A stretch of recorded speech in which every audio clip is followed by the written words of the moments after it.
If we're going to create these international agreements, other countries will say, well, if you're not prepared to abide by international law, conventions and agreements that you created, then why should we trust you this time? Let's bring in the Labour MP for Brent, Barry Gardiner, and former UKIP MEP Stephen Wolff as well. Barry, morning, great to see you.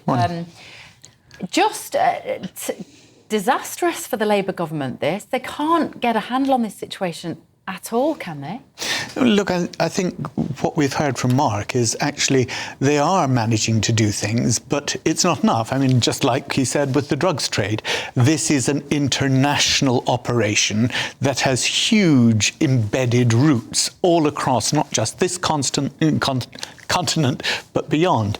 But I do think it does take time to make those arrangements with other police forces, with other governments, and to make sure that we can take the action that's necessary. It's been in since July. No, indeed. But look, you know that international agreements don't happen within 6 to 9 months. It does take time, and also developing those working relationships. I think the fact that we've now begun to be able to get at the suppliers of the boats and things like that is helpful. But what we need to do... Customers, ultimately. Absolutely. The people coming across on these dinghies are customers. They are buying a service. Now, with any service, if you're not going to get the product you want at the end of it, you won't spend your money on it. They still know they will be welcomed aboard on land. They will be given a mobile phone. They will be given money. They'll be given a nice, warm hotel room. Whilst we maintain that offering, Barry, they will keep on coming. They will find a way. Well, look, I think we have to stop it. We have to make sure that those people cannot do that. But I think it's not just a matter of what's on offer at the end of the day. The UK offers people a lot more than a mobile phone. They've already got mobile phones. Let's face it. Isn't it? Yeah, but the UK offers, a lot more than that. They offer the English language. They offer a liberal society in which people can live and feel that they're going to get fair treatment. This video is sponsored by Saily. Saily is a brand new eSIM service app. What it does is get you a local SIM card that you can use when you're traveling, so you don't have to pay those crazy roaming fees just to send a text back home. They've got eSIM plans in over 160 countries and 8 regions, so pretty much wherever you're going, they'll be able to make sure you're connected. So how does it work? Well, all you've got to do is hit our link in the description to download the app. It will work on iOS or Android. Buy a plan, you can choose the best time frame for you, and then just install the eSIM on your phone. When you land at your holiday destination, you can activate your plan instantly. Saily eSIMs only ever have to be installed once, so when you go on your next trip, you just buy a plan for a new country, turn that eSIM back on, and just like that, you could be watching the GB News YouTube channel. You can be connected anywhere you go, and you don't have to deal with patchy Wi-Fi in your hotels. So get sorted for your next trip by downloading Saily using the link in the description below, and if you use our code NEWS at checkout, you'll get an exclusive 15% discount on us. There are many reasons that people want to come to the UK, which don't simply have to do with the mobile phones or the benefits that are on offer. So how do we therefore enact a deterrent? The way in which we do it is both by cracking down on the criminals, but it's also by ensuring that we have international cooperation on a new international framework. The 1951 Convention is no longer fit for purpose.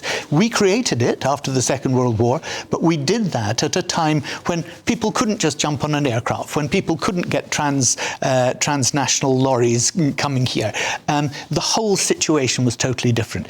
But what we need to create the safe and legal routes that are going to separate out the economic migrants from those people who are the genuine asylum seekers. Stay with us, Barry. So let's bring in Stephen Wolff, former UKIP MEP, who I think you're still director, aren't you, Stephen, of the Centre for Migration and Economic Prosperity. You've heard Barry Gardiner's response. It does seem to me that Labour are making very little impact on this problem, Stephen. Oh, I appreciate Barry's view that he believes that the Labour Party are trying to work towards international agreements, and in that way that can solve the crisis. The problem is that it won't. You look at the numbers as we've seen today, over 10,000 people have arrived in the Channel. That means that for people smugglers, in our research, that's made about £560 million for people smugglers over the last 10 years. So this is a big business, and putting them out of business is not going to be an easy job. What we do know is where you see a strong deterrent, that results in a reduction, if not a complete stopping, of people coming across borders. The biggest example is one that we've seen in America. Yeah. Under Joe Biden, you had 240,000 to 350,000 people a month coming across the southern Mexican border. Under Trump, he's only had 6,200 since he's arrived. All of them were arrested and deported instantly. So the border crisis is over in the US. You've seen it in Australia. They did something similar. And Well, in Stephen, China, let's jump they in did it here for a because while too. Stephen, let's jump in here because what are you saying then here? When they come off the boat here, we should arrest them and deport them. But where do we deport them to? Well, actually, what happens is that in America, they deported them back to various countries. Mexico has done an agreement with them to return some. El Salvador has gone as well.